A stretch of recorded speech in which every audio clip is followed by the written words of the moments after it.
Okay, hi. This is my new demo of Hype. I've finished the one widget on working with cartoons, and I just wanted to show you a little behind the scenes and then play it for you. So you can see this is up here. We have all the different scenes, the intro, and I made two of them, because it was getting really irritating watching that cartoon move every time we came back to it. Um, and then you make a scene for the introductory questions, and then for once when they click to get the answers, you make a scene for each of those. You can see down here, these are the different elements on each scene. We've got the cartoon itself. This is text. That's the little home button down there. And then down here in the properties is where you manage what each of those do. You can see the toolbar up here. This is where you add elements. And then, the inspector, which is in most Mac apps, and where you add, sort of handle these things. So you can see in some sense, with each of these is a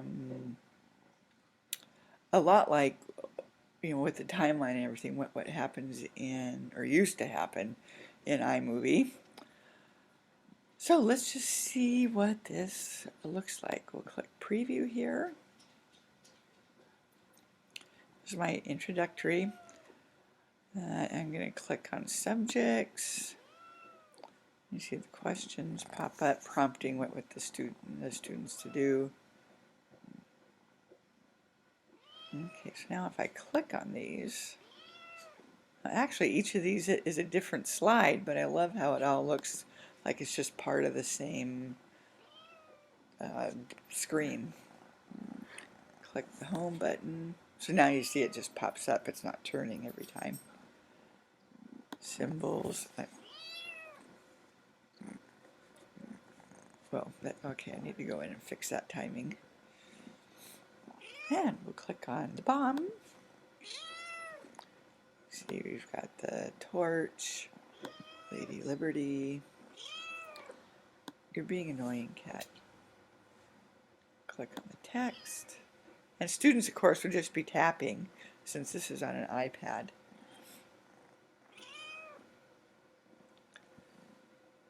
And I just did the text as all one thing.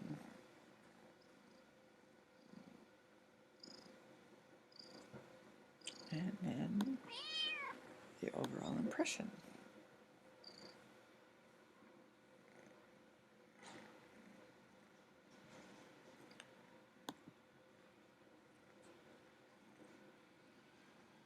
So that's it. That's one widget.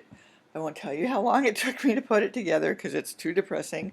But at least half of that was figuring out the application and sort of the best ways of doing things. It took me a long time to figure out, and that's my own density. Not that it was anything especially difficult. Kind of the ins and outs of moving things in and setting it in a keyframe. So if you're interested in doing this, I'm going to add just one little tip here. So let's say I'm going to just add a text to this. And then, here is the text. And we'll go in and change the color on that so you can see it. Select, make that white, and 24. Okay. So now what I do, and you can see it came up here in the box, so I'm going to call that here. It's really good in here because they all pop up as just generic, so just to name each one so you know which ones you're dealing with. Okay, now I'm going to have this pop up after this little when you're ready thing. So I'm going to position it in the timeline, and I tried, and because I want them to come up, so I'm going to put it there, and then here's my first position keyframe, and that that's going to sort of ground it out there outside the box. Now I want it to take about 1 second to come in.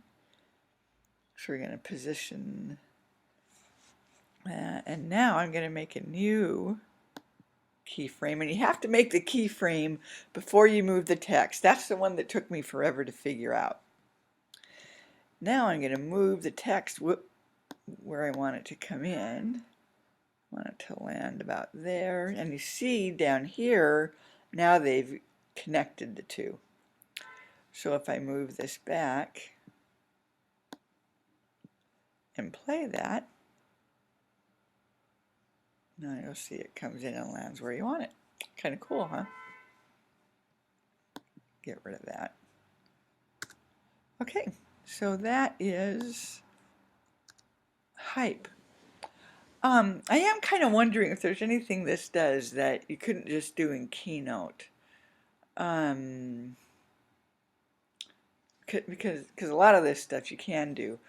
But I think, for example, making the sensitive areas on the text that when you click on them pops up other things, that might, I'm not sure that you could do in Keynote. I'll have to go run and play with that.